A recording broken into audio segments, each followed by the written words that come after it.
上一世，作为家里的血包，我在极热的末世被亲生父母和弟弟榨干了最后一滴血。为了换一袋发霉的大米，他们竟然打断了我的手脚，像卖牲口一样，把我卖给了野狼帮的强哥。就连拼死救我的金毛豆包也被乱棍打死。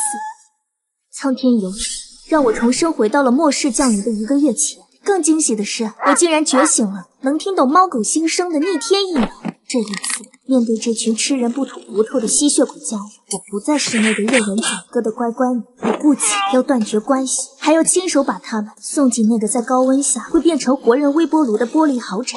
当秩序崩塌，焦土遍地，我将带着我的猫狗特工队躲进打造好的顶级安全屋，吹着冷气，喝着冰可乐，笑看这群渣子在地狱里挣扎求生。专家警告，近期超强地磁风暴引发的太阳耀斑已达 X 级，全球部分地区通讯中断，多地气温出现异常攀升，请市民做好防暑准备。重生回来的第一秒，迎接我的不是温馨的问候，而是一个狠狠扇过来的巴掌。视野中，母亲张兰那张脸因为极致的愤怒而扭曲变形，像极了地狱里的恶鬼。沈巍，你到底有没有良心？你弟弟马上就要结婚了，女方那边非要这套婚房，你作为姐姐，把你在市中心那套小公寓卖了，给小杰凑个首付，怎么了？空调的凉风吹在皮肤上，让我起了一层鸡皮疙瘩。我看到了坐在沙发上吞云吐雾的父亲沈建国，也看到了翘着二郎腿、满脸不耐烦玩手机的弟弟沈杰。妈，你别跟他废话，他就是自私。反正丽丽说了，没有江景大平层，这婚就不结了。姐，你要是不帮我，那就是逼我去死。沈巍，你听到没有？你难道真要看着你弟弟打光棍？上一世就是在这个房间，我被道德绑架，一步一步走向深渊，最终在极热的末世里，被这群亲人打断手脚，像牲口一样卖给了食人魔。妈妈心跳好快，妈妈在发抖。那个老妖婆好凶，我想咬她。不行，咬了人妈妈会赔钱。妈妈又要吃泡面了。可是她欺负妈妈，我是不是该把那个玩手机的坏蛋推倒？豆包，妈妈为什么看着我？是不是豆包不可爱了？我要不要翻肚皮给妈妈看？我死死攥紧了拳头，指甲切入掌心。我不仅重生了，还能听到爱犬的心声。上一世，豆包为了救我被乱棍打死，这一世，我绝不会再重蹈覆辙。沈巍，你哑巴了？坏女人，不许碰妈妈！慢，当然慢。姐，你想通了？我想通了，毕竟小杰结婚是大事。不过，妈，我那套小公寓才50平，卖了也就100多万。现在市中心的江景大平层，首付至少得300万起步吧？这点钱够吗？那个丽丽看中的那个楼盘，首付确实要的多点，所以我和你爸商量了，我们的养老金也拿出来。那也还差得远呢。既然要买，就买最好的。我知道有个楼盘叫锦绣豪庭，顶层复式全景落地窗，就在江边，绝对符合弟妹的要求。不过首付要400万。锦绣豪庭那是豪宅呀，姐，我们哪有那么多钱啊？光卖我的房肯定不够。爸妈，为了小杰的幸福，要不你们把现在住的这套老房子也去抵押了吧，再加上我的房款，凑个首付绰绰有余。以后小杰住进大豪宅，还能不把你们接过去享福？为了防止这家人反悔，第二天一大早，我就带着他们直奔全城最奢华，也是未来最致命的烂尾楼盘——锦绣豪庭。沈小姐，这套顶层复式可是我们的楼王，全屋采用了最新的透光玻璃，360度无死角采光，夏天都不用开灯，通透。这玻璃看起来好像微波炉的门啊！如果不拉窗帘，远望晒太阳会把毛晒焦的。姐，这也太牛了！你看这江景，这采光，丽丽看到肯定得疯啊！可是这价格580万，首付就要快300万。哎呀，我们这老房子抵押了，也还要借不少啊。叔叔，这已经是内部价了，而且这房子现在抢手的很。你们要是资金不够，我们这边有合作的金融公司，可以做个过桥垫资，利息很低的。所谓的金融公司，其实就是挂着牌子的高利贷。上一世，沈杰因为征信太花，贷不下款，是我替他背的锅。而这一次，轮到他们自己享受了。那个垫资，妈，过了这个村就没有这个店了。大不了以后我努力工作还钱。再说了，不是还有姐吗？姐工资那么高，帮衬我一点怎么了？是啊，妈，先把房子拿下来要紧。我的房子已经在挂牌了，中介说最快1周就能出款。你们先把这套老房子抵押了，凑个定金和首付的大头，剩下的我来补。我特意以征信受影响为由，没有在任何担保文件上签字，而是全程看着沈杰签下了那个利息高的吓人的电磁合同，并按下了手印。那个鲜红的手印就像是地狱的邀请函，通往死亡的单程票。他们已经拿到了。妈妈，那个胖子签了字，为什么那么开心？他身上有股倒霉的味道。因为他觉得自己赚了，殊不知他签下的是死刑判决书。搞定了沈杰的豪宅，我立刻开始处理自己的资产。为了在末世前筹集到足够的资金，我必须争分夺秒，哪怕是割肉。220万，我那房子市价至少280万。沈小姐，您要的是24小时内现金全款到账，而且我们还有承担过户期间的风险，就这个价，做就算。做，马上签合同。钱必须今晚到账。在末世，一金大笔比一叠房产证值钱。拿到钱的瞬间，我立刻打开手机，下载了市面上所有借贷 APP， 信用卡、网贷、消费贷，凡是能撸的口子，我全撸了一遍。第3天晚上，我回了一趟父母家，参加所谓的庆功宴。维维啊，你看你的房子也卖了，钱什么时候转过来？那边催首付催得急。妈，钱我已经转到这张卡里了，这是我给小杰办的副卡，密码是小杰生日。姐，你是我亲姐，太给力了！不过这钱现在还不能动，银行那边说大额转账要审核，大概要3天才能解冻。正好这几天公司派我去灵氏山里写生采风，我想带豆包一起去，顺便散散心。其实那张卡里只有200块钱，那张所谓的转账截图不过是我用 PS 做的假图。至于为什么是3天，因为3天后他们抵押老房子的钱就会到账，并且转给开发商，那时他们已经骑虎难下。妈妈，我们不回来了吗？我的磨牙棒好像落在沙发底下了。算了，反正那个家一点都不好闻，全是贪婪的味道。不回来了，妈妈带你去个新家，一个只有我们，没有人欺负我们的新家。离开家后，我开着那辆为写生买的2手 SUV， 直奔城郊的青鸾山。我的目标很明确，云隐民宿。上一世，这里曾是末世中著名的幸存者基地。哇，好多树，好多味道。妈妈，那边有一只兔子说它屁股痒，那边还有一只鸟在骂她的老公不回家，这里太好玩了。哎呀，姑娘，你是想租来做工作室啊？哎呀，那你可真有眼光，这地方清静，灵感多。这静啊，早就枯了，现在就是个摆设。这群两脚兽真笨，这石头下明明全是水，凉快得很。吱吱，我要搬个松塔进去藏起来。不仅有水源，还有现成的地热温差功能条件，只要再配上订购的那组大容量工业蓄电池和太阳能电解系统，能源问题就解决了。老板，这地方我挺喜欢的，我想长租，用来做沉浸式密室恐怖逃脱的场地。我一次性付清20年的租金，您给我个打包价40万。成，40万就40万，咱们现在就签合同。妈妈，这里以后就是我们的家了吗？这里的土好软，适合埋骨头，而且没有任何坏人的味道。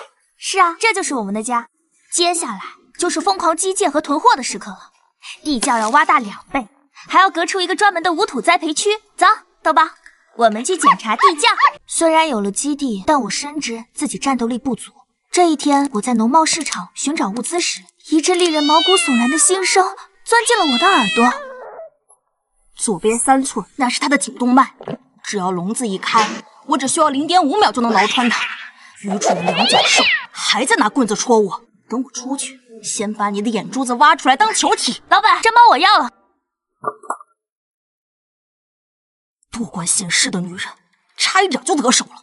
不过这女人的眼神有点意思，不像那些只想吃猫肉的疯子。你好啊，小猫咪，我是豆包，我有好多好吃的。离我远点，傻大个，一身蠢味儿！别以为有这女人护着你，我就不敢动你。以后你就叫花臂吧，只要你不伤人，进口罐头管够。受了这么多苦，以后这里就是你的领地。贿赂我，起码要京腔鱼味的。这女人的手，刚才那个拿棍子的暖和多了。回到民宿，我打开笼子的那一刻，花臂没有逃跑，而是优雅地走出笼子，像巡视领地的王者一样走了一圈。他在院墙的几个死角停了下来，鼻子微动，似乎在评估这个密室的防御强度。这儿的老鼠太多了，影响本大爷休息。这是保护费，以后这片地盘我罩着。东边那个围墙根有蛇爬过的味儿，待会儿就把它咬死。以后家里的一草一木就拜托你啦，花臂，成交。有了一文一武两只神兽，我开始心无旁骛地进行基地改造。我雇人清理了水井，把防空洞地窖改成了生活区，并安装了厚重的防盗门。老板，你这密室搞得挺逼真啊，看着就瘆人，连窗户都封死了。恐怖密室嘛，要的就是这种压抑感，不见天日才吓人。改造期间，花臂成了最严格的监工。他似乎很满意这个新家，每天都在巡视领地，并通过新生向我汇报防御漏洞。东墙那边的铁丝网有个洞，连傻狗都能钻进来，赶紧补上。后山来了只黄鼠狼，想偷你的鸡，已经被我解决了。在花臂的指导下，基地的防御可以说是滴水不漏。妈妈，这个泥巴浴好舒服，我要变身成石头狗了。智障，不想承认认识这个。看着一猫一狗在院子里追逐打闹，我在这压抑的倒计时中，久违地感到了一丝烟火气。基地硬件搞定，接下来就是填充物资。我以搞冰雕展的名义，低价订购了10吨工业冰块，存入地窖。而在囤积肉类时，我的兽语技能再次立了大功。哎呀，主人愁死人了！那仓库里还有5吨上好的牛腩，就因为包装袋印错了日期，超市不收，再放进去就要赔死了。明明肉是新鲜的，昨天晚上他还给我煮了一块，香得很。妈妈，那个两脚兽大叔虽然长得凶，但他现在好伤心，心跳很快，像是在求救。那个黑大个没撒谎，那车里全是大肉肉的味道，没有坏肉的臭味儿。师傅，听说你手头有一批尾货要处理，价格合适的话，我全收了。你怎么知道？我是开宠物食品厂的，鼻子灵。最终，我以3折的白菜价拿下了这批物资。除了物资，我还买了2把高磅数复合弩。这段时间，我每天都会在院子里练习射击。起初，花臂对此嗤之以鼻。偏了，又偏了，这箭法连我都射不中。两脚兽，你的呼吸乱了，看准那阵风，顺着风尾放箭。妈妈不疼，豆包给你吹吹。咱们不练了，豆包可以保护你，豆包会咬坏蛋的屁股。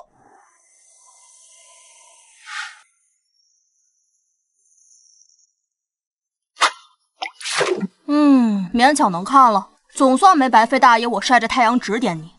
倒计时只剩最后1天，我给民宿大门上了3道锁，用原木顶死。傍晚，我做了一顿最后的晚餐。然而，山里的气氛开始变得不对劲。气压太低了，那些蠢鸟都飞走了，连蚂蚁都在搬家。空气里有一股烧焦的味道。妈妈，我害怕，我想躲到洞洞里去。下来吧，我们要进屋了。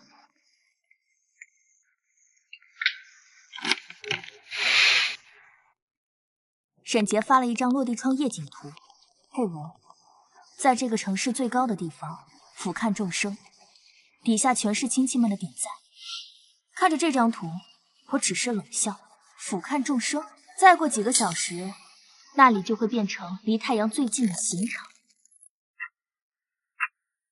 窗外，原本漆黑的夜空突然泛起了一层诡异的暗红色，一股无法形容的热浪，仿佛无形的巨手，瞬间吞噬了整个世界。来了！末世。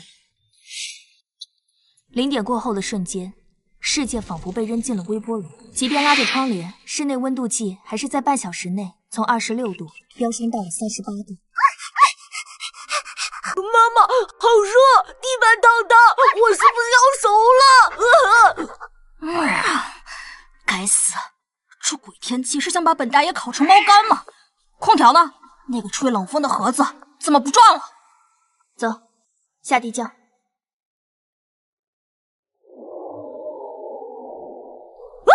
哇，好凉快！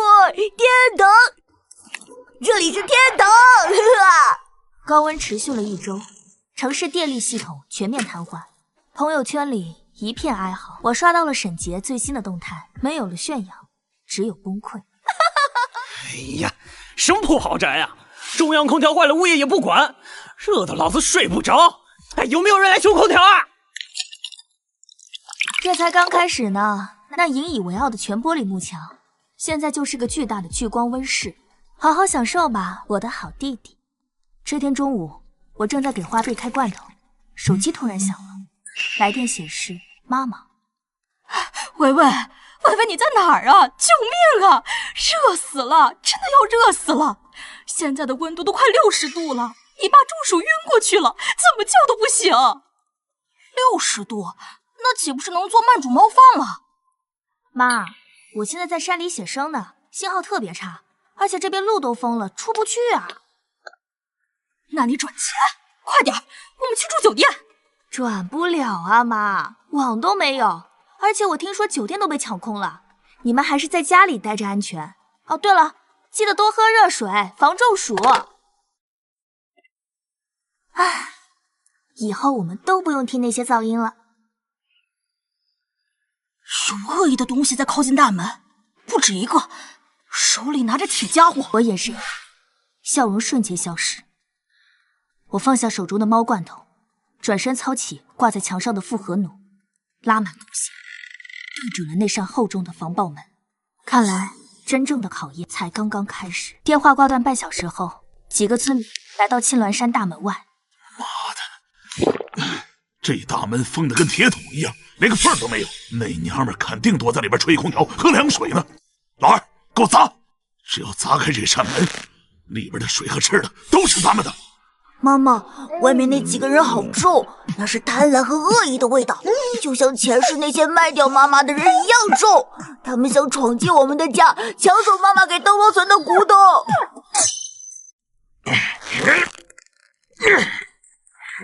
大门上方的槐树传来响声，风停，这是花臂昨晚切下的马蜂窝。啥玩意儿，黑乎乎的？马蜂！这么大的马蜂啊！救命啊！我的脸！地窖内冷气充足，我盘腿坐在高清监视器前，手里拿着半个冰镇西瓜。自作孽不可活，这只是给你们的一点见面礼，希望你们喜欢。哼，一群蠢货！这可是本大爷昨晚费了好大劲才弄下来的，为了他，我还被叮了个包。杨教授，这肉干味道不错，看在肉的份上，东墙根那几个洞我会钉死的。因为他们贪婪。豆包，记住，在这个吃人的世界里，对坏人仁慈就是对自己残忍。如果我们不反击，现在在外面惨叫的就是10分钟后，光头被蛰得面目全非，眼睛肿成一条缝，嘴唇外翻。他和几个村民滚下山坡，躲在一块巨大的岩石后面喘息。大哥，这地方太邪门了，咱们撤吧。那马蜂专门盯着脸蛰，太可怕了。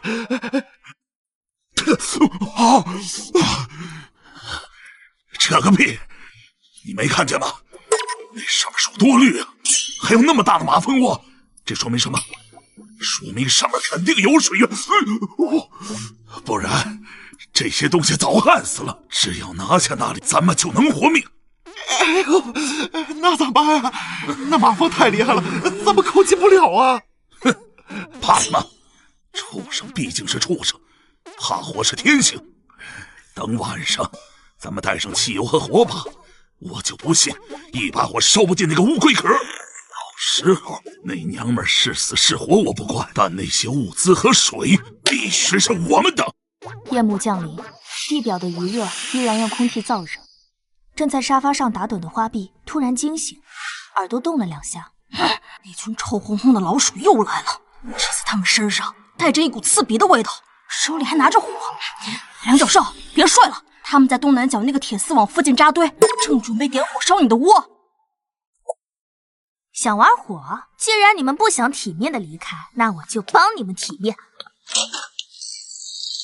给你们加点料，希望能让你们冷静冷静。光头带着10几个村民摸到民宿围墙外，他们手里提着白色塑料桶，里面装着刺鼻的劣质汽油。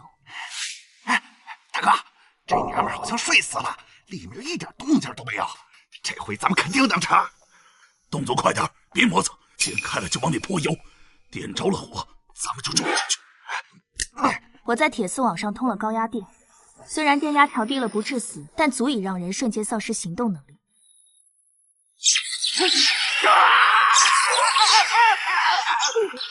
我操！有电！这墙上有电呢！还没等村民们反应过来，原本死寂的树林里亮起了无数双绿色的眼睛，密密麻麻的在黑暗中浮动。谁在那儿？别装神弄鬼的！弟兄们，开饭了！这是我们的地盘，挠花他们的脸，咬断他们的裤脚，进攻！鬼呀！这山上有鬼！猫妖，是猫妖！救命！我的眼睛！什么东西咬我的腿啊！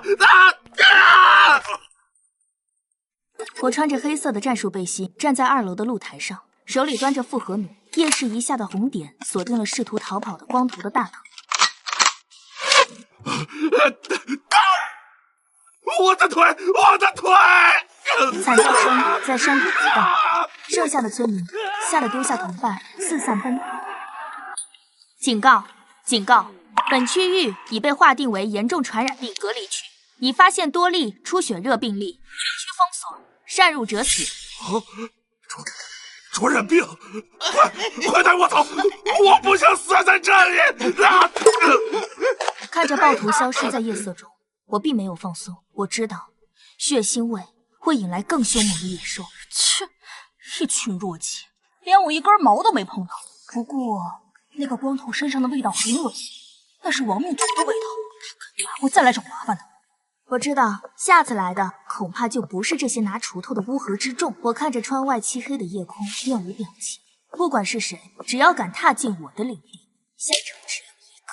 极热第15天，锦绣豪庭全玻璃幕墙的设计，让室内温度逼近60度，停水停电多日，豪宅里弥漫着恶臭。水，有水了！我找到水了！小杰，给妈喝一口。妈快不行了，嗓子冒烟了！滚开！这是我的，我想活。你都一把年纪了，喝了也是浪费。我的头！一瓶水不够解渴，沈家父子盯上了小区中庭满是死鱼烂虾的景观池。滚！这水是我们这栋楼的，谁敢靠近，打死谁！凭什么？我也是业主，我也交了物业费的，这水有我的一份。物业费？你脑子烧坏了吧？现在拳头才是硬道理，打死这群抢水的！我让你抢！沈杰鼻青脸肿地逃回家，绝境之中，他想到了那个被他抛弃的姐姐，也就是我。姐，我错了，你救救爸妈，妈头破了，快死了。你以前不是说最疼我吗？你肯定有办法的，对不对？你在哪里？我去找你。我有车，我马上就去。想找我？行啊，我在地狱。姐，我知道你在里边，欠债还钱，天经地义。别以为躲在里边我就进不去啊！照片里，几个满身纹身的大汉破门而入，沈杰跪在地上求饶，身后是一把明晃晃的西瓜刀。随着尸体腐烂和卫生条件恶化，城市成了虫子的乐园。这种恐怖蔓延到我身上。恶心，太恶心了！这些脏东西想钻进我的猫砂盆。梁教授，快把他们弄死！我不想踩在这些爆浆的虫子身上。想把这里当巢穴，也不看看这是谁的地盘，做梦！我戴着防毒面具，手里拿着改装的喷火器，喷火器连接着背后的储罐。喝你特调鸡尾酒，去死吧！半小时后，院子地面铺满焦黑的虫尸，手机震动，屏幕显示彩信，沈杰满脸是血，乔哥踩在脚下。随后电话响起。姐，救命啊！是野狼帮，是那个放高利贷的强哥，他们要杀了我，他们绝对会杀人的。沈小姐是吧？你弟弟欠我400万，他说你有物资能死债，你是聪明人，应该知道怎么选。所以呢？我们正在去你那儿的路上，识相的把物资准备好，把门打开，不然我就把你弟弟切碎了喂狗，顺便也送你下去陪他。你知道我在哪儿？姐，我没办法，我不说，他们想剁我的手，你就给他们一点吃的吧。咱们都是一家人，你不能见死不救啊，姐。我看着监控屏幕，面无表情。上一世强哥杀害了我。好啊，既然来了，就别走。欢迎光临我的猎场。通往青鸾山的路变成了死路，我放出了无人机，全程监视着这群不速之客。那是被饥饿逼疯的变异野狗群，他们皮包骨头，双眼血红，闻到了车里食物的味道。中间那车挤着狼狈不堪的沈家三口。救命啊！小姐救我！这狗咬我！别咬我！别咬我！小姐，快拉住你爸！快啊！面对父亲的求救，沈杰眼中闪过的不是担忧，而是狠厉。对他来说，被咬住的父亲只是个会引来更多野狼的累赘。别连累我！沈建国的惨叫声很快被咀嚼声和野狗的哀嚎声淹没。他至死都不敢相信，自己宠溺了一辈子的儿子会亲手把他送进狗嘴。不怪我，是他自己掉下去的，不怪我，我想活。地窖内，我看着这一幕，并没有流泪，甚至没有一丝愤怒，我只是感到一股彻骨的寒意。那个胖子好坏，他的爸爸喂给狗狗吃了，这种肉狗狗吃了会拉肚子的，那是坏心眼的肉。放心，他很快也会付出代价的。这种人，老天不收，我收。我的好弟弟为了自己活命，亲爹都能杀。屏幕上剩下的2辆车丢下沈建国的残骸，冒着黑烟冲出包围圈。强哥，欢迎来到地狱，希望你们喜欢我准备的这份大礼。日头毒辣，地面烫得冒烟，空气扭曲。强哥没废话，厚底军靴踩在少杰烂腿上，脚尖转圈发力。救命啊！这不亏我了吗？姐！来，数3声，不开门，先剁这肥猪1只手，下酒。爹，求你们别打了！维维，死丫头，你开门啊！你要害死全家吗？哭嚎没用，只换来山顶大喇叭里滋啦一声电流爆音。强哥，手别抖，听听这好弟弟一路怎么骂你们的，这里专门给你留的。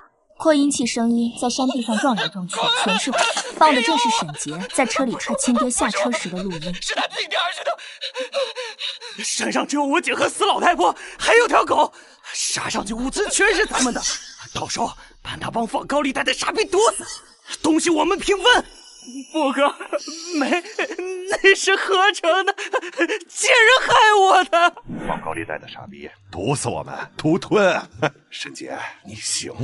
强哥，冤枉，真没说。兄弟们，听见没？这猪把咱们当猴耍，冲上去拿下山头，只有胡剐了他！暴徒冲进缺口，脚下全是人。3、2、1，走好！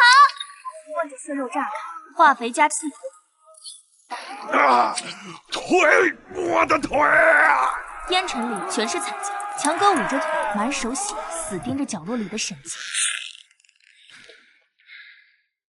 强哥疼得脸皮抽搐，不攻山了就想杀人。那个骗他进雷区的沈杰，正好就在手边。妈的，扫把星！我废了你！你别杀我，强哥，我错了，我错了，妈，救我！别动我儿子！血喷出来，溅沈杰一脸。张兰替沈杰挡刀，刀嵌进脖子。妈，你别杀我！晦气，找死！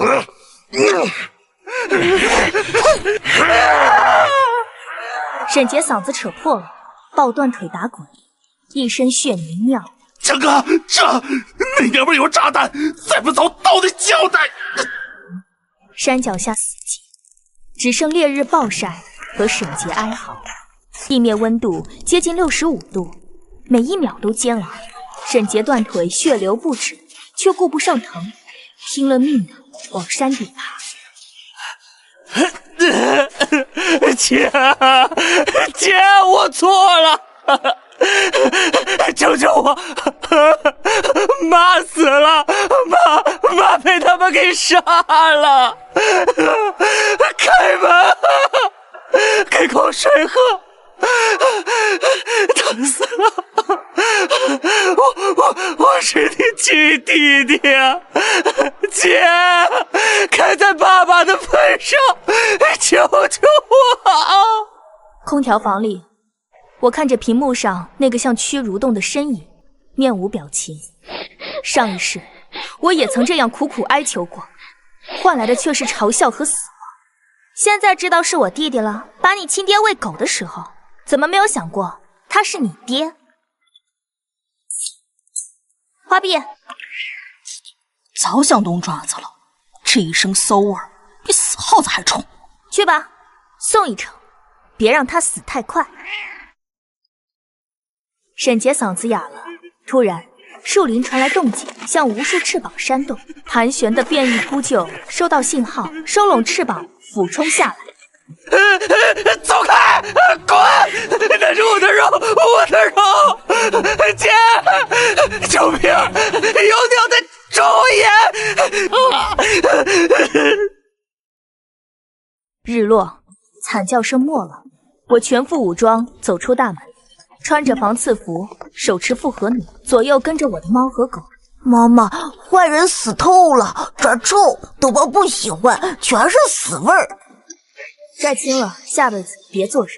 回到监控室，我并没有歇着，我放出无人机，沿强哥逃跑路线搜寻，斩草不除根，春风吹又生。最后果然是乌合之众。强哥断腿，要休着，手下人不想带人证，更不想分物资。树林里没人说话。小头盘，老子没死，把车子放下，那是我的车。哼，强哥，别撑了。没油了，你也废了，兄弟们想活，只能各走各路。小弟胸口大，他胸口大洞，慢慢倒地。强哥手里枪冒着烟，后坐力震得伤口剧痛，差点晕过去。枪声暴露了位置，也暴露了我想要的东西——热武器。阵岩头，枪就是话语权。一把土猎枪，一把仿制手枪，好东西。归我了，花臂，拿枪的归你，你别让他开第二枪，我要活的枪。哼，瞧不起谁呢？看好了，下去吧你！手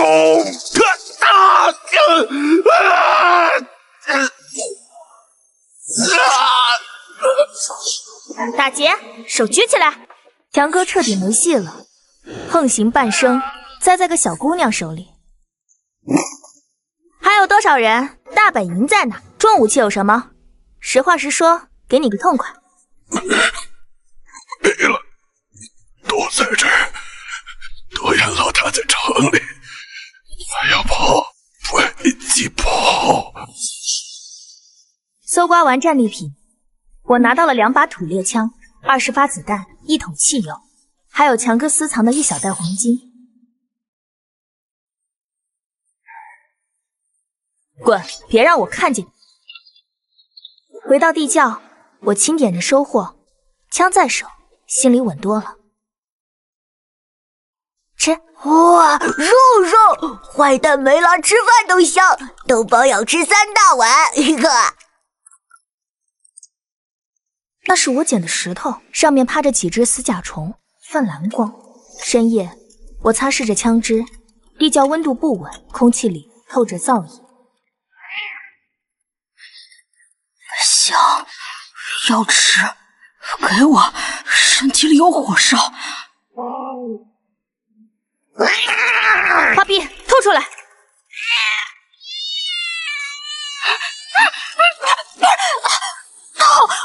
烫，肚子要着火了！救命！梁教授，花臂！我把花臂扔进冰水里，水接触他身体的瞬间便沸腾了。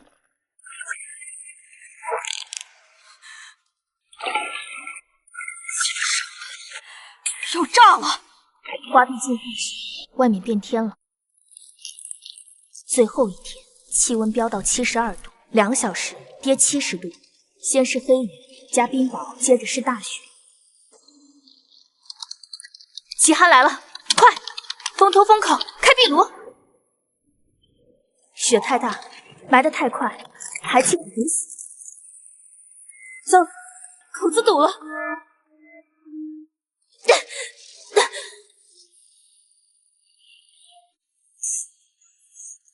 廖教授出不去了，火球走了，来了个白的，要把这儿填平。极寒第7天，暴风雪把门封死了，地窖里的空气警报响个不停，吵得人心慌。红灯一闪一闪，照的墙壁像涂了血，氧气浓度不到15%。这地方现在就是个密封罐。梁教授，睁眼！这都不行了，你凉了，我找谁开罐头去？起来！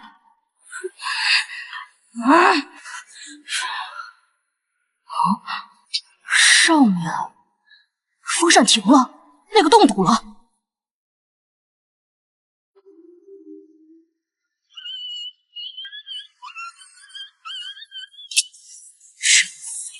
还得看我。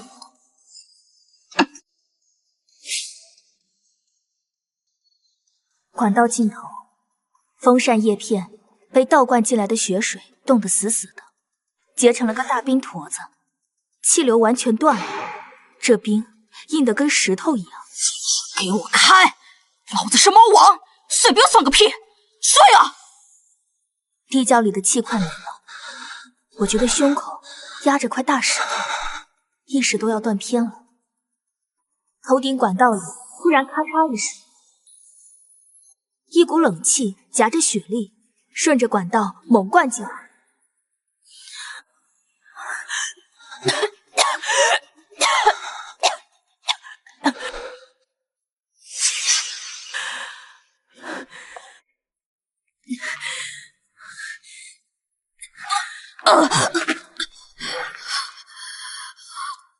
通了，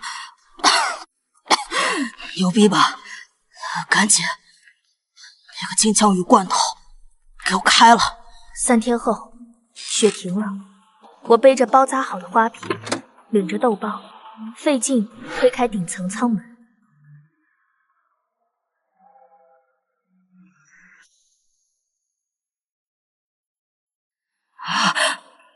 不对，是风里有血味儿，很臭，往这边来了。极寒不光冷，变异生物恶。花臂进化后，饭量大得惊人，那点冻干根本不够塞牙缝的。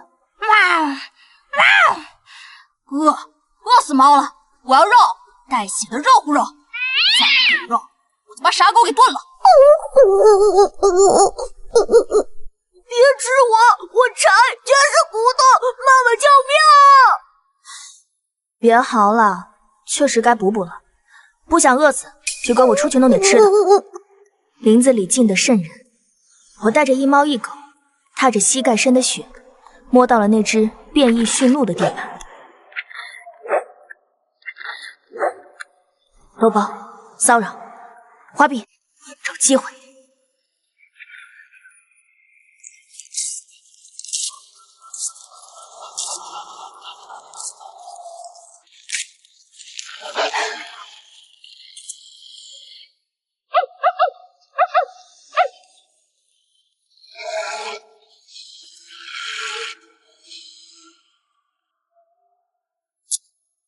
这脚真硬。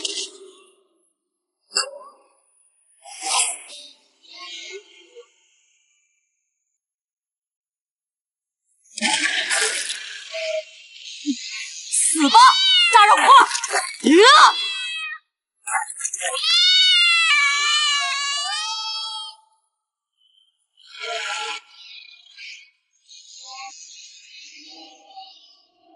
这仗打得累人，好在肉多。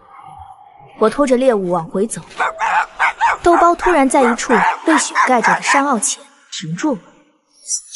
妈妈，这味儿不对，不是肉，是那种看猴骑车的地方，里头还有小东西在哭。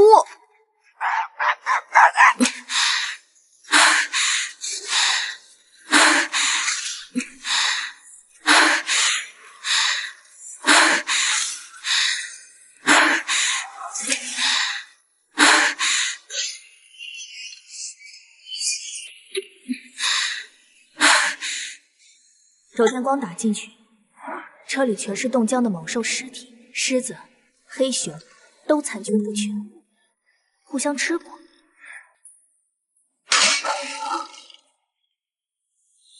变异白虎，还是一头。这回捡到宝了，顶级的苗子。我把虎崽子带回地窖，暖气一吹，食儿一喂，这小东西很快就活泛了。既然能吃，以后就叫饭团吧。你是猫吗？咋长得像大白狗啊？来，哥给你检查检查。歪老子！哼，傻狗终于踢铁板上了。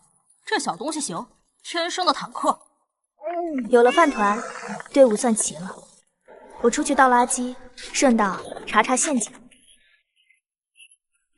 军用极地靴，防雨。附近有正规军。梁教授，脚印是新的，不到半个小时，而且有血，还有火药味。往乱石岗去。追上去，要是敌人，得先下手。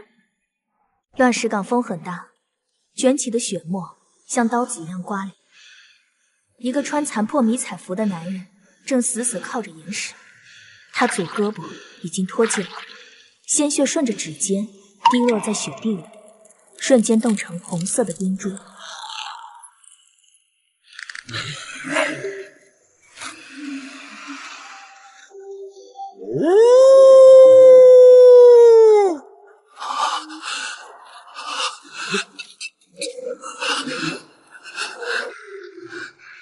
来呀，畜生！只要吸压了一口气，你们就别想过去。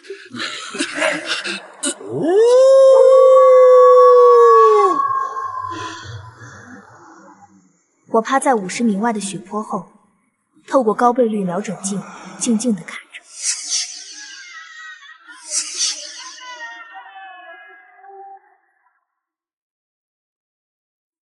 妈妈，那个梁教授的灵魂好重好重，他好累，但他心里的火还没灭。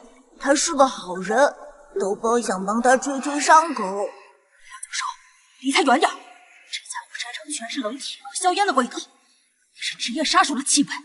这种人就算断了手，也是个致命的麻烦。花臂，去侧翼。豆包，留在这里接应。狼王跳起来，直奔谢岩烟里。谢岩躲不开，只能举胳膊硬挡。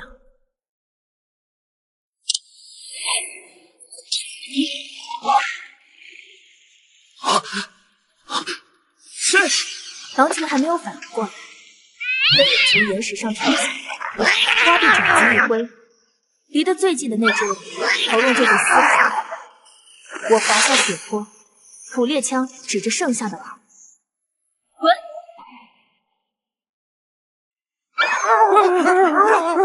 半小时后，谢岩被带回了观察室。我包扎伤口的动作利落却粗鲁，完全没把这位军官当成贵宾。谢谢，这地儿不简单。你是这片领地的觉醒者。我叫沈维，武器我收了。等你伤好，立刻离开。我这里不收留麻烦。麻烦已经来了，姑娘，你守着这么大一份家产，却只想独善其身。野狼帮的侦察兵已经在附近消失了，他们的大部队很快就会把这踏平的。踏平就踏平，那是我的事儿。你们正规军不是讲究牺牲吗？那是你们的英雄梦。我只想带着我的猫和狗活下去。牺牲是为了让更多像你这样的人能活着。如果你只看脚下的雪，早晚会被雪埋了。沈巍，合作吧，这不仅是为了救我，也是为了救你自己。妈妈，他说的是真的，他在担心我们，他的心跳没撒谎。那就看你有没有命活到那个时候。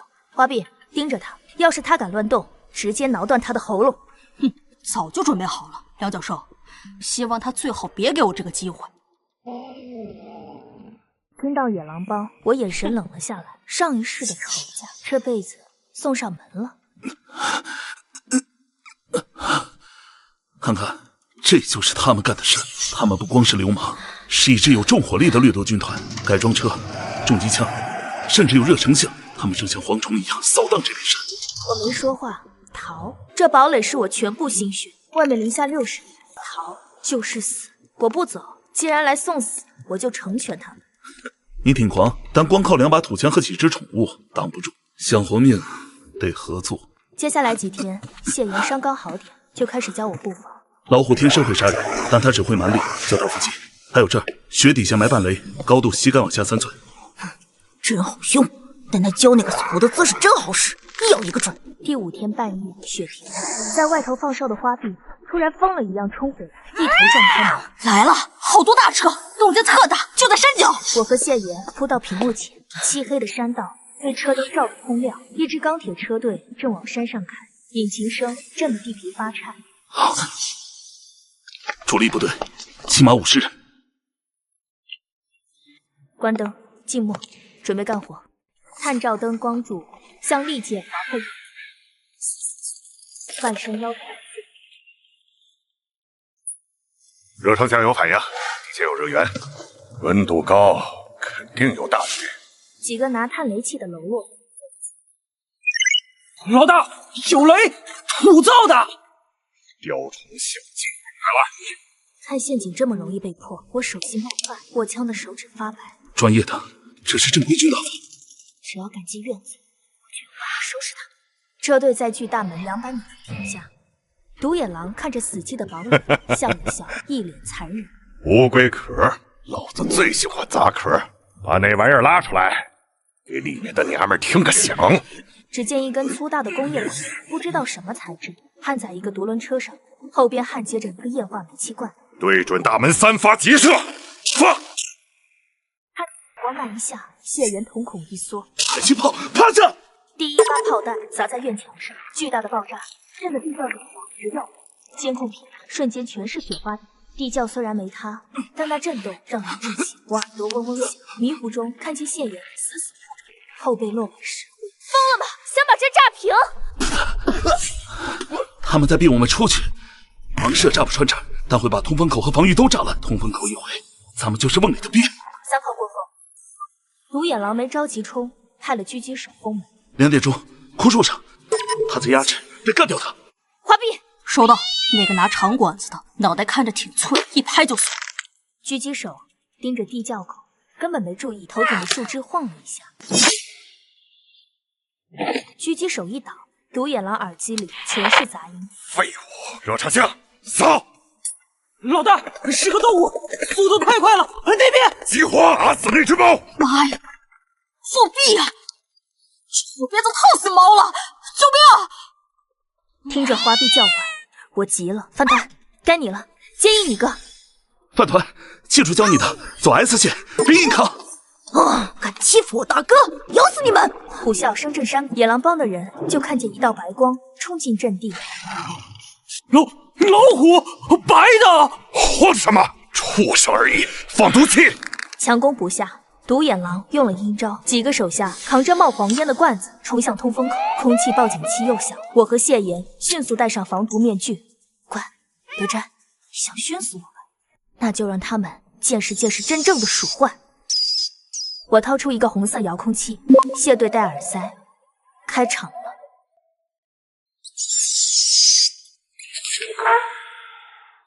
遥控器按下没爆炸，而是一种人听不见，瞬间盖住整座山。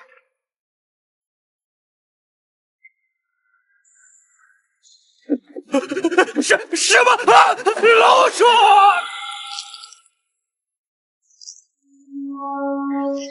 真正的鼠场，成千上万只饿疯了的老鼠发起了自杀式冲锋。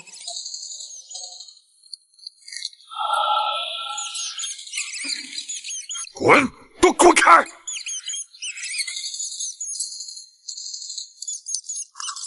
老大，顶不住了，开炮了！废物，撤！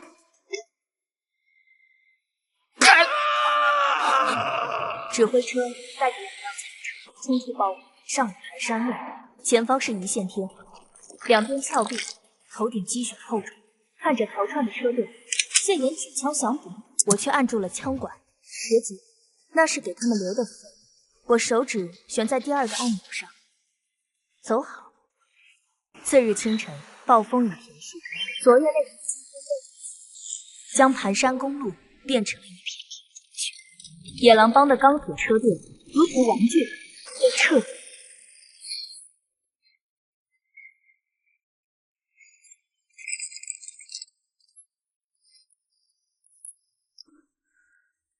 独眼狼倒是藏了不少好东西，这儿有一台卫星发电机，还有一套完整的卫星通讯设备。能让那老狐狸贴身带着的，肯定是保命的。喵，是那个味道，好香，就在盒子里。两脚兽快打开，吃了它我会变强。我不动声色地将盒子揣进怀，拍了拍花臂安抚。清理完战场，谢岩背上了行囊，危机解除，他也该回到属于他的战场。拿着，这是加密频道的通信器，如果在直线50公里内，可以直接联系到我。如果哪天你想换个环境，或者遇到了解决不了的麻烦，来 CN 杠17号地下城找我，报我的名字，没人敢拦你。好，如果哪天我不想当山大王了，就去投奔你。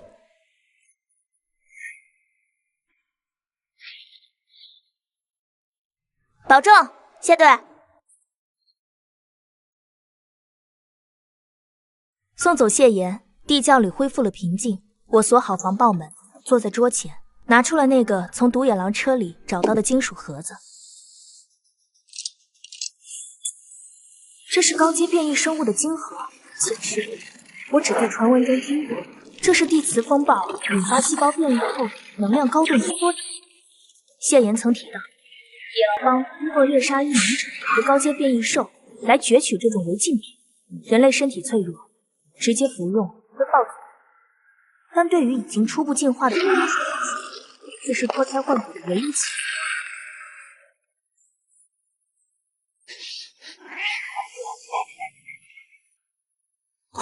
那是我的，吃了它我就能打10个大笨熊。妈妈，那个石头好香，但它跳得好快，像个活的小心脏。豆包有点怕，但只要妈妈给的，豆包就吃。喵，这能量比那个金枪鱼罐头还强！两脚兽，快给我！有了它，这片山头以后就真的归我罩着了。看着他们渴望却又痛苦忍耐的样子，我的手心沁出了冷汗。这不仅是进阶的钥匙，更是索命的毒药。如果失败，我将瞬间失去在这个末世唯一的家人。富贵险中求，谢岩说这东西风险极高，但我不能永远把你们护在温室里。如果扛过去，你们就是真正的神兽；如果不，我也绝不独活。我将3枚金核分发下去，1人1颗，谁也不许抢。吃吧。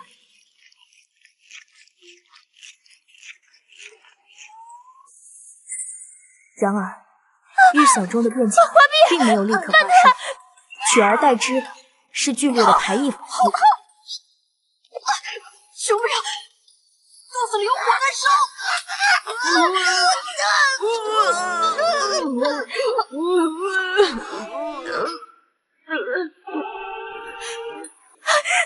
花臂，曼特，豆包，不要，停下来！妈妈，头脑袋要裂开了，我是不是要死掉了？3只宠物的气息越来越弱，最后渐渐停止了挣扎，瘫软在地上，只有身体还在时不时的抽搐。我跪在地上，看着昏迷不醒的他们，脸色惨白如纸，巨大的恐惧与悔恨彻底将我淹没。别睡，求求你们别睡，只要你们醒过来，哪怕不进化，哪怕这堡垒丢了，我也认了。醒醒啊，醒醒啊！金河一被神兽们吞下，身体就立刻开始了剧烈的反应。他们是猛地弓起身体，重重的砸在地板上，喉咙发出那种嘶哑的喘息声，皮毛下面的血管清晰的能看见，不停的跳动。我的膝盖突然的一软，咚的一声跪在了地上。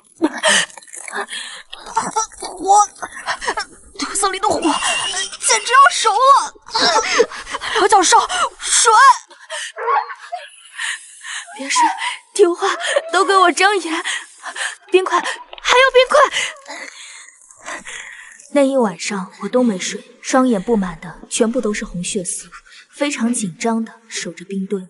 直到第二天清晨，一缕阳光照进了这地窖，冰堆里才终于传出了一声清脆的裂响。终于，在厚厚的冰层下，这几个选手是彻彻底底的完成了这一次的进化。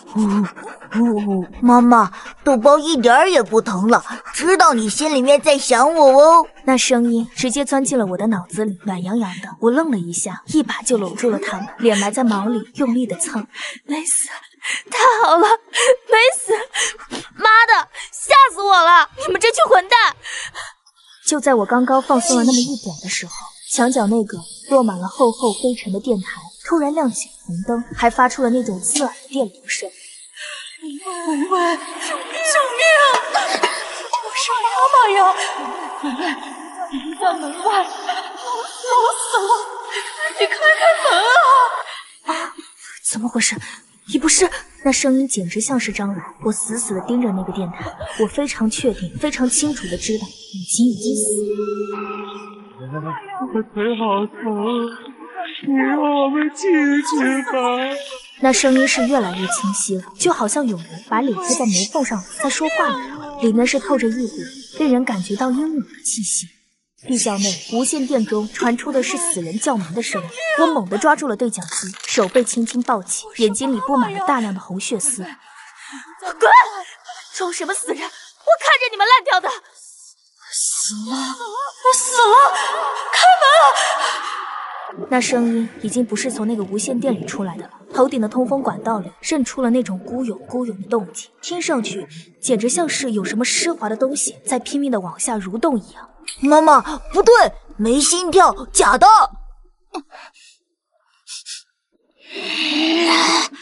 好香的味道，又是那种让人恶心的甜香味儿，肯定是有东西在管子里面的。我的眼神一沉，反手抄起喷火器，大拇指顶开了保险。你生藤万，那鬼植物在学蛇骗门！救命啊！去死吧！华碧，切了他！火焰就是拿他们没办法，只能是勉强的把他们逼退。我穿上防护服，带上了饭团和花碧，心里面非常清楚，这一次是真的得冲出地窖，把他们给彻彻底底的、完完全全的铲除了。主根在那儿，墙角那个脏东西，给爷烂在这里！藤蔓烧成了焦炭，我刚松一口气，一回头，四周漆黑的树林子里，成片的绿色的眼睛就亮了起来。还没完，这味太重了，把周围的恶狼都招来了。刚解决了女生藤蔓，几十只被那腥臭味勾引来的变异野狼狐狸又围了上来。我晃了晃喷火器，发现燃料已经空了。我扔掉了手里的喷火器，反手就拔出了腰间的猎刀。饭团，干活了！滚！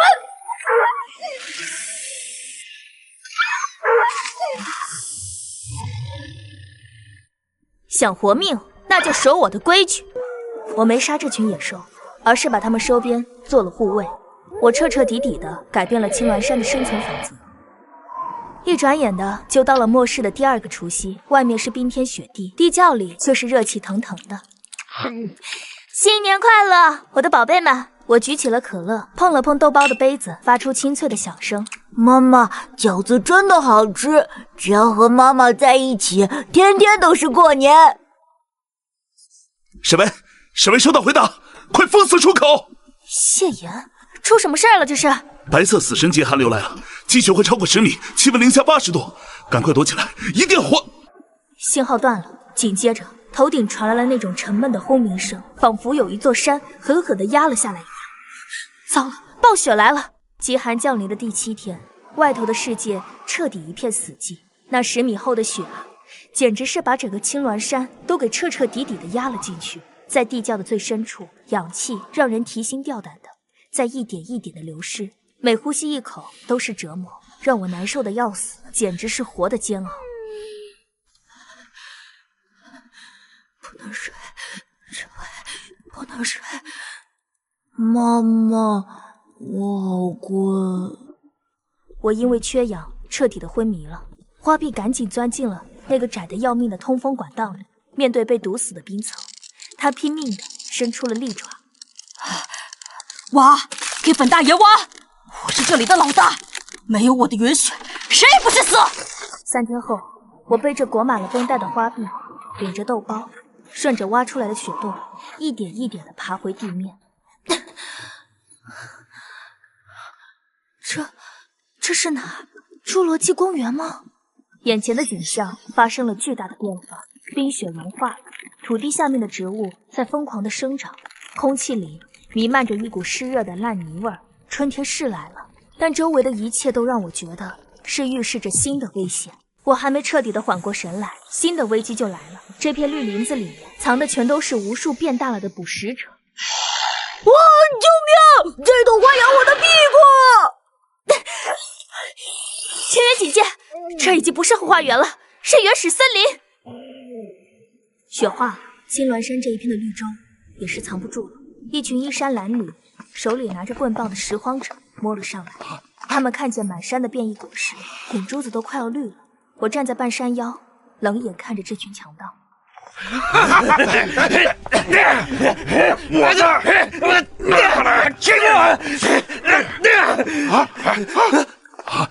看那儿有个娘们儿，这山肯定是无主的，兄弟们冲上去，把吃的都抢了，那娘们儿也亏我们。这群拾荒者完全没有把我放在眼里，直接把我当成了待宰的大肥羊。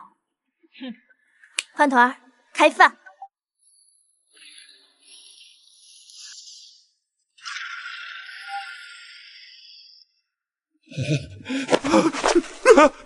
老虎，这么大呢？饭团的这一声虎啸，那威力直接干净利落的把这群拾荒者的胆子震碎了，一点渣都不剩。老虎！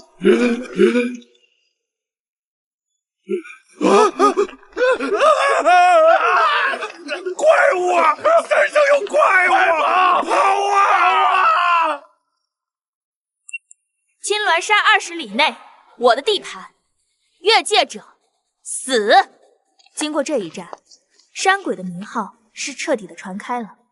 方圆100里的人都知道，青鸾山上面有个狠人，养着一只巨大的变异兽。光靠杀是不行的，我开始和外面通商。我在山脚弄了一个无人售货站，专门用来交换情报和物资。谢大人，谢大人。规矩非常的简单，以物易物。这个地方就成了废土上一个非常可靠的交易点。金盒、黄金、情报源源不断的流向我的口袋。过了3个月，我已经建立了一个非常庞大的势力。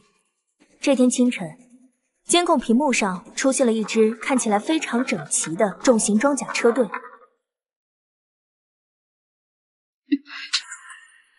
梁教授，熟人来了，是那个瘸腿的家伙。这回他带了好多铁皮车。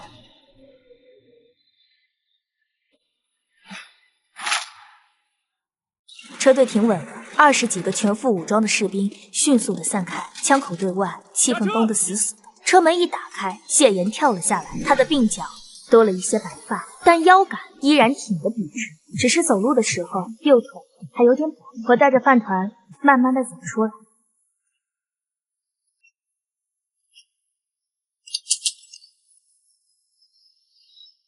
拿手棍子，想顶罪吗？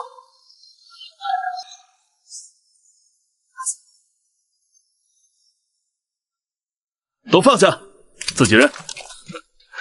好久不见了，山鬼阁下，你这宠物是不是喂得太好了点？在地窖里面，我倒了一杯冰凉的薄荷茶给谢岩。谢岩接过来，一口服干，看出来他是真渴了。没多废话，他直接从怀里掏出了一份文件和一串沉甸甸的钥匙。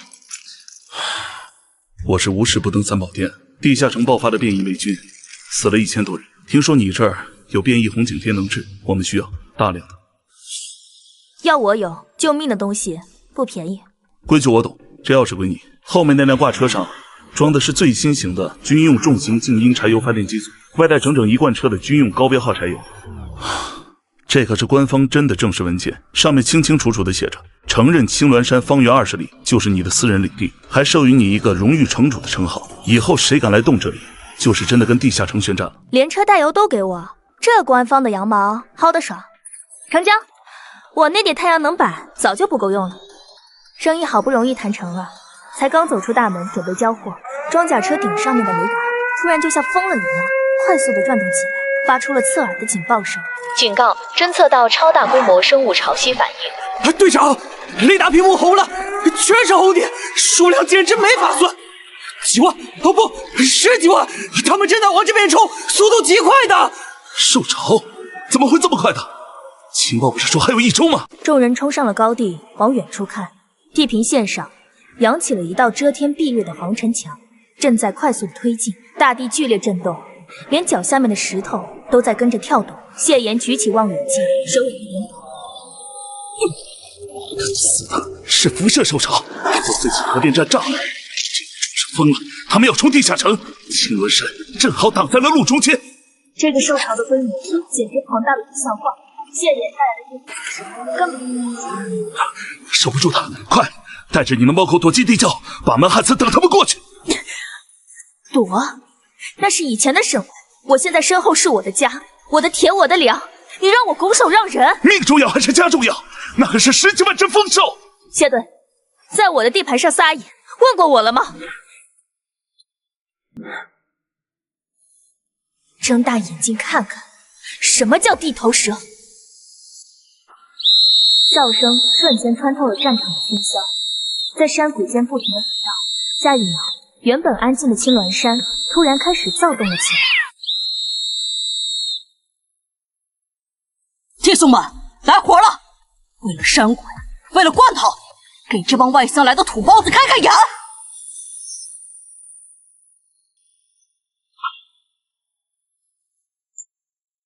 极寒爆发后的山脚，钢铁与血肉激烈碰撞，受潮前锋冲击装甲车反卸，机枪管打了通，在严寒中升起白烟。天上，那是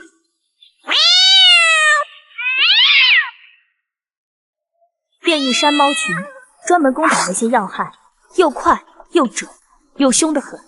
受潮冲锋的势头是硬生生的被这波空降给打断了。谢岩目瞪口呆，这哪里是猫，简直是特种刺杀部队。喂，是吗？1、2、3，好，全军听令，给我撵过去！冲！撞飞这些丑八怪！我是路霸，妈妈坐稳了。在我的另类指挥下，局势逐渐的稳定。受潮开始后退，就在这时候，大地突然剧烈震动，2股受潮狠狠地撞在了一起，血肉横飞。这是一场真真正正的野兽间的搏杀。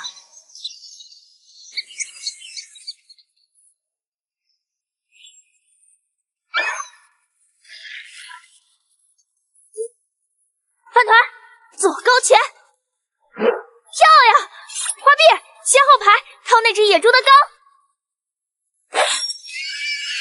哎，这就对了吗？保持阵型，不要乱。犯我李地场，虽远必诛。那个谁，鼠王，把那根牛大腿给我留着，晚上加餐。雷鸣般的怒吼响起，尘土散去，2层楼高的双头黑熊现身，周围笼罩着诡异的绿光，巨大的死亡阴影将我笼罩。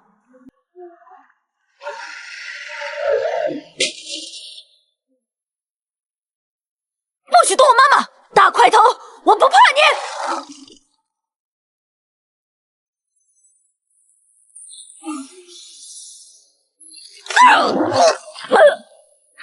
饭团！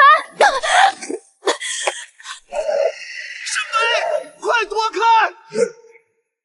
巨掌落下，死神将至。我余光掠过身后基地入口处，那里有我刚刚利用异能催生出的第1株心绿小树，那是末世里唯一的希望，也是我绝对不能退后的底线。想踏平我的家，先问我答不答应？豆包，用你的赤子之心锁死他的恶念。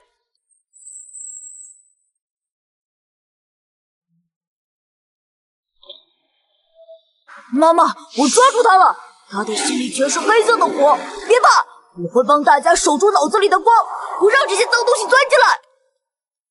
黑熊王发出一声凄厉的惨叫，他那双被邪恶充斥的利眼，在豆包的进化波动下，出现了一瞬的清明，动作随之将死。我感受到脑海中传来豆包温暖安慰，这让我在濒临失控的边缘找回了理智。我将所有的生命异能强行倒灌进受伤的饭团体内。饭团，他是为了毁掉小树来的，你是这家的门神，给我震碎他！兽王的内脏遭受重创，绝望地发出一声嘶吼。我忍着生命力透支的眩晕，将复合脑对准了那个凹陷。花臂，别让他跑了，你是暗影的主宰，去收了这颗肮脏的头颅。知道了，知道了。为了那棵小树不被踩坏，大爷我就稍微认真一点吧。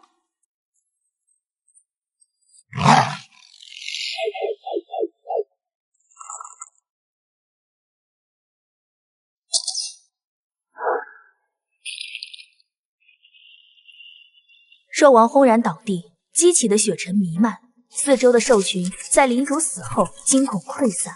我脱力地坐倒在雪地上，三只神兽立刻围拢，豆包温热的鼻子抵着我的额头，缓解我的精神透支。饭团虽然满身是血，却本能地看向基地的方向，感应着小树是否安好。沈维，你知不知道刚才你差点自爆，为了这几个伙伴，值得吗？谢言，你的人以前也是为了保卫什么而牺牲的，在我眼里，他们不是工具，而是这山上唯一能让我睡安稳觉的亲人。我曾经有个小队，他们也是这么护着我的，可惜我没能带他们回来。你说的对，以前我以为只有为了大义才是牺牲，现在我发现守住这一寸有温度的地盘比什么都强。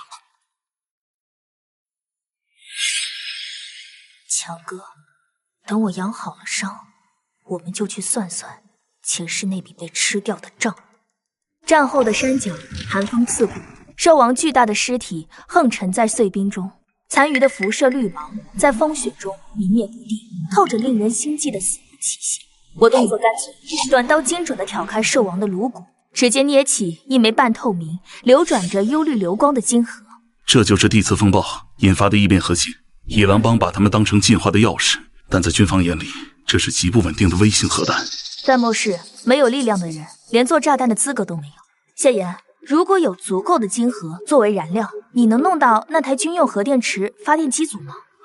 那东西在省城军械库深处，现在的地热难道撑得住了？地热只能保证不被冻死，我要建立绝对禁区，就要永不枯竭的防线，而不仅仅是维持心跳。防爆门隔绝了死寂，室内恒温系统轻微嗡鸣。豆包小跑过来，用湿漉漉的鼻子抵住我带伤的手心，喉咙里发出呜呜的安慰声。我脱力地靠在沙发上，花臂轻盈地跳上控制台，绿眼睛死盯着不断闪烁的耗能指标。饭团则在一旁仔细清理毛发上的血渍。妈妈，你的灵魂在发烫，大块头已经死透了，别怕，豆包会一直守着门。我没事。花臂汇报机组损耗，刚才电网超频，蓄电池还能撑多久？快硌到肉了，蓄电池已跌至红线，地热压根本带不动第二波这种冲击，没有新电源，下次我们就得手动摇发电机了。知道了，看来省城的军械库我们非去不可。推开2道气密门，紫色的生长灯倾泻而下，我走向中央的玻璃罩，里面一株通体剔透的幼苗正微微颤抖，流转着淡绿色的微光。妈妈，它变亮了，它的呼吸让我不疼了，我会守着它，谁也别想碰。它是我们的命脉，它能净化磁场辐射，也能通过频率催化周围的作物。有了它，我们就有了吃不完的鲜果。只要它完成首轮进化，这里就是真正的世外桃源。饭团，护好它，它是我们的未来。谢岩推门而入，将一份布满红点的战略地图铺开，神色比在战场上还要冷峻，呼吸略显沉重。审出来了，强哥只是个吃药的棋子，真正盯着这片山的是一个叫盗火者的组织。果然是他们。前世这群疯子为了掠夺异能，专门猎杀觉醒者，并进行分食。你竟知道的如此详细，他们不仅抢资源，还在寻找一种能重塑磁场的母体植物。所以我们不能坐以待毙，突袭他们的能源站。我出神兽，你出战术。这一次，我要让这群食人恶鬼彻底在血缘上除名。战后的余波未散，栽培室里的空气却透着湿润的微甜。我拖着步子走向中央玻璃罩，这是基地的命脉。我指尖拧起一团翠绿色的光球，将其缓缓按入玻璃罩。小叔，帮帮我，我们需要粮食，也需要你撑起磁场，挡住这些该死的辐射。妈妈，你变多了，红彤彤的小圆球变多了，以后不用天天吃铁罐头了吧？对，我们要种出一片森林。多宝，把谢岩叫来，让他看看什么是真正的底气。餐桌上的一盘鲜红番茄与生菜，在灰败的末世废墟中显得极其不真实。我坐在一旁，谢岩看着果蔬未动，他那双握枪多年的手，指关节布满老茧与裂口。我带兵去过最先进的地下城，也没能见过这种磁场辐射下产出的新鲜蔬果技术。你这棵树到底什么来头？它不是技术，它是生命。谢岩，只要守住这片山，我们就能活得像个人，而不是相互掠夺的畜生。你信了吗？如果你能大产粮食，盗火者抢的就不是地盘，而是人类的未来。沈巍，你把自己推到了风口浪尖，所以我需要核电池和绝对防线。你帮我守住外围，我帮你养活剩下的兵。这交易做不做？昏暗的灯光下，谢岩熟练地拆解保养磨损的弩机。我对照花臂带回来的情报，在地图上做着标记。梁教授，东边那几个摊子解决了，但我闻到了腐肉味，是那群没皮的怪物正往排风口钻。看来盗火者等不及了。谢岩，你当初失去小队也是因为这种绝境吗？是，我们被困在废墟，没有补给，眼睁睁看着战友为了省下一口干粮选择自尽。那时候我觉得牺牲是唯一的路。在我这里没有牺牲，只有守护。你的战友没能等到绿洲，但我可以让你在死之前看见他。作战准备就绪，三兽呈品字形守护出口，杀气凛然。妈妈带着这个，这是小叔送你的，他说会等你平安回家。下了，大家伙，谢岩，出发，省城西郊，去拿回属于我们的东西。明白，沈巍，如果这次能带回核电池，我这条命以后就卖给你这个山主了。走，去把我们的东西一件不少的拿回来。整城的摩天大楼，如今只剩下冰冷的钢筋骨架。能源中转站矗立在废墟中央，防爆围墙上布满了暗红色的抓痕。我趴在半塌的立交桥下，通过望远镜锁定排风口。正门有火控残留，硬冲是死路，我们从侧面冷却管钻进去。花臂进去了。谢岩，空气里有一股浓烈的福尔马林和腐肉味。那不是腐肉，是没皮的人，盗火者用辐射晶核灌注出的死尸，只有杀戮本能。妈妈，好脏的味道，管子下面有东西，他们识海里全是饥饿感。管道内壁布满冰霜与绿色粘液，每走一步都伴随滑腻的摩擦声。我小心翼翼地避开那些不明粘液。梁教授，前面的闸门反锁了，里面有3个怪物正在分食，场面太恶心了。那是谢岩留守同僚的尸体，翻团，暴力拆除。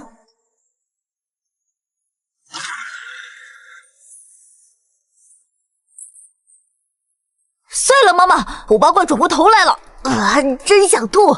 大厅中央，3具血红的变异人正蹲在残骸边，他们察觉动静，四肢着地，顺着墙壁攀爬冲来。大脊椎，那是他们的能量接点。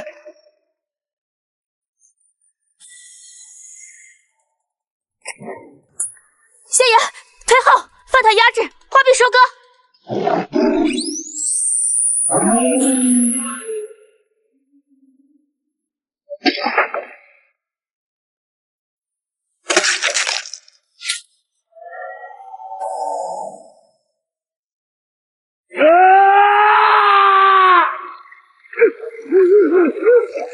3具怪物尸体迅速干瘪，化为一滩黑色腥臭的脓水。我靠在机房门旁，剧烈喘息，手心由于紧张而微微发烫。这就是盗火者的杰作。如果我们失败，青鸾山的结局也会变成这样。我绝不会输，前世我死在他们手里，这一世我要让他们知道谁才是怪物。妈妈，核电池就在柜子里，有了它，地窖的灯永远都不会熄掉。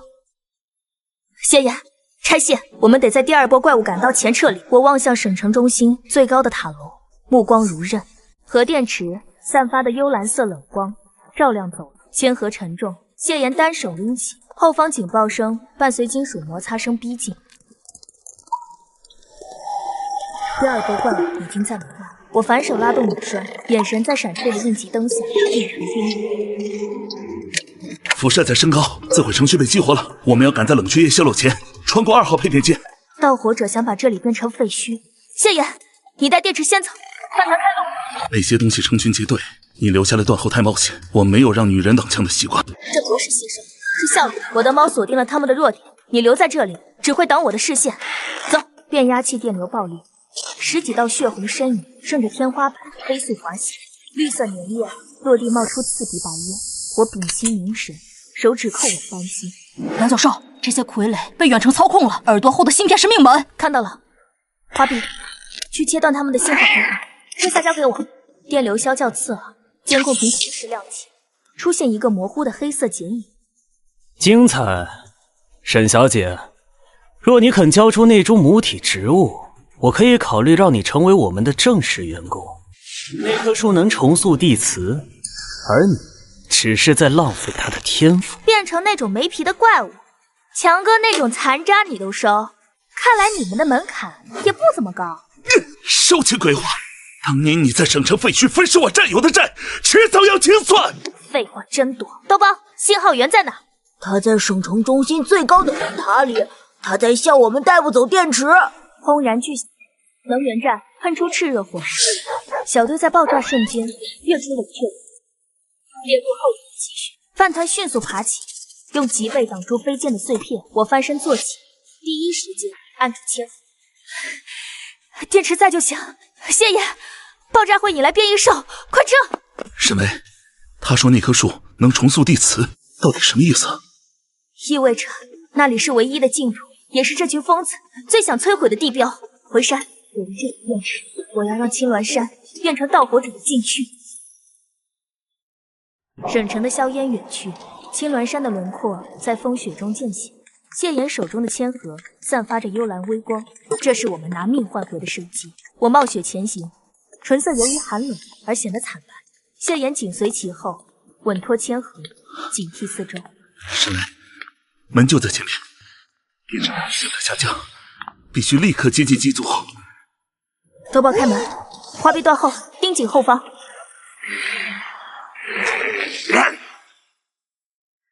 梁教授，放心走，方圆5里除了咱们，没活物能喘气。地窖内灯光昏暗，发电机组发出低沉的喘息。谢言迅速将核电池模块嵌入主控卡槽，手指在电缆间飞速穿插。我按住启动开关，将生命异能注入机组。成了，核能并网成功，地热井压开始回升，以后稳固供电，不用再省照明电了。这只是开始，有了它，电网防御等级能提高3倍。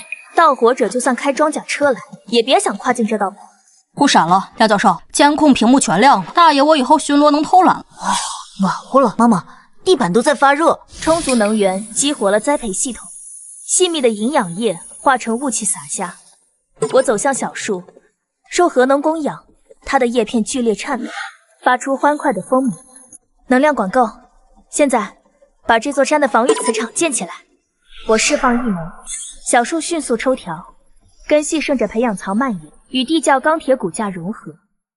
室内生菜、草莓瞬息间开花挂果，饭团凑近草莓藤，发出了惊讶的呼噜声。妈妈快看，果子变大变甜了，还在跟我打招呼。妈妈，小树吸走了辐射，现在这里闻起来像前世的大森林。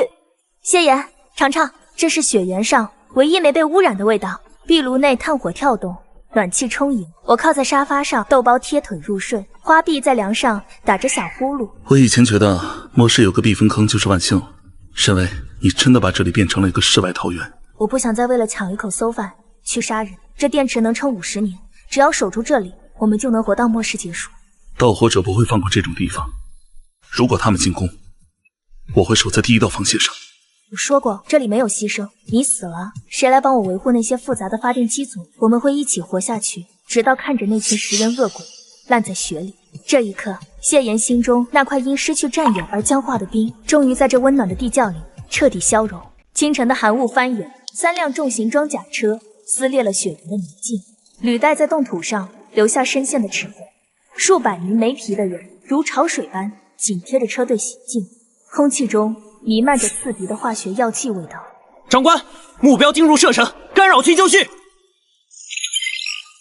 沈小姐，磁场已经出卖了你，交出母体，你和宠物还能活命，否则这里将变成屠宰场。第一梯队试探，看看那组核电池能撑多久。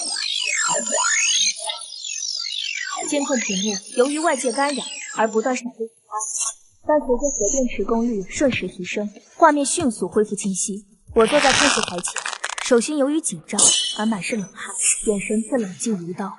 妈妈，好多黑色恶液，铁眼怪物想把我们全剥皮了，好臭啊！他没那个命。花臂，废掉干扰源。并网时我就埋了病毒，只要他们跨线，干扰器就会爆炸。50个死士冲锋，先用电网还是放饭团？开启绝对禁区，50名没皮的死士四肢着地，踩着积雪疯狂冲向大门。就在他们触碰到第一道铁丝网的瞬间，原本平静的雪地突然爆发出耀眼的紫色电流。我面无表情地看着监控画面。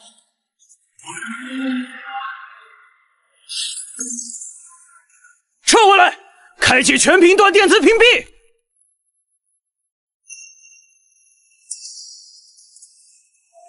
敌军暂时退却，生活区内，饭团趴在温润的地板上喘息，毛发尖端带着微弱静电。豆包叼着浸过灵泉水的湿毛巾，体贴地搭在饭团受伤的前爪上。我注视监控屏，如释重负地垂下肩膀。第一波守住了，铁鸭不会撤，下次可能是钻地弹或毒气，我们需要加固通气口。我知道，但这只是开始。谢谢。看，监控显示山顶笼罩淡绿薄雾，飞鸟触碰薄雾后瞬间掉头离去。小树正在建立领域，进化完成后，这里就会是吃人的移动迷宫。小树说他会抓牢石头，他要保护大家。守住今晚我们的土，他们一寸也别想带走。地窖内炉火正旺，一道厚重的铁门强行将温暖的生机与门外的尸山血海隔绝成了2个世界。核能灌入栽培室，高压线缆低频颤鸣。我扣住强化玻璃罩，翠绿异能注入，玻璃震动。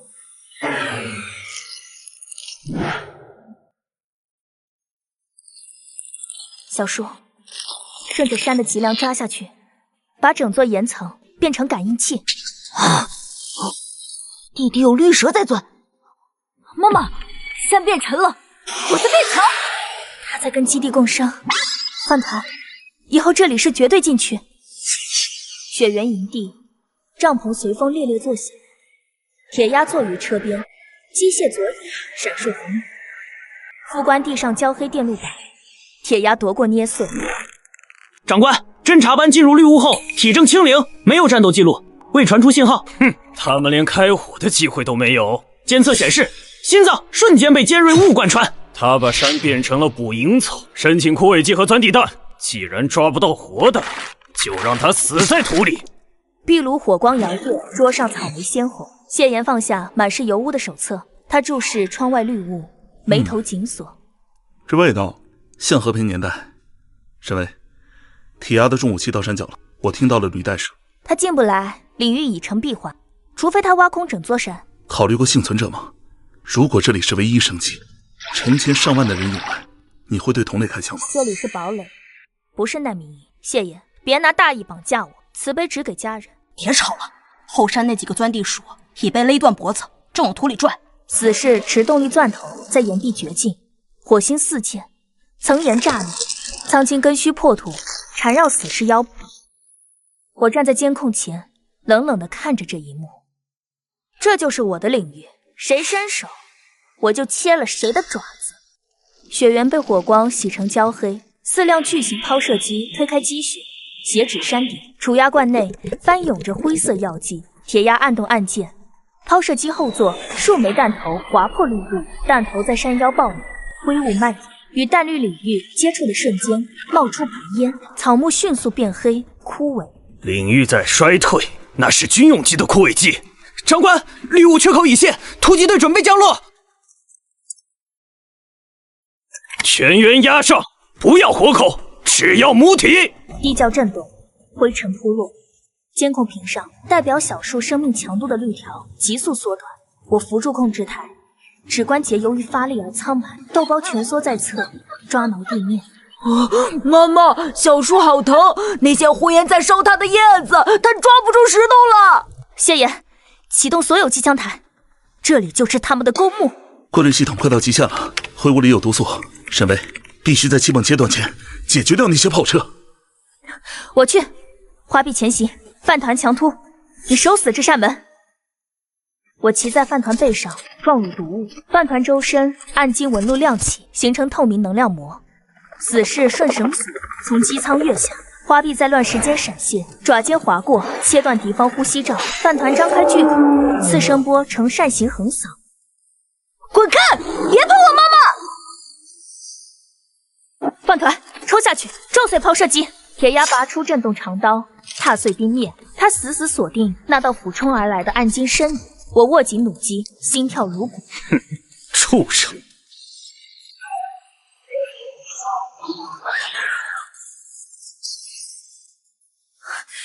铁鸭，前世你把我卖给食人魔的时候，有没有想过今天？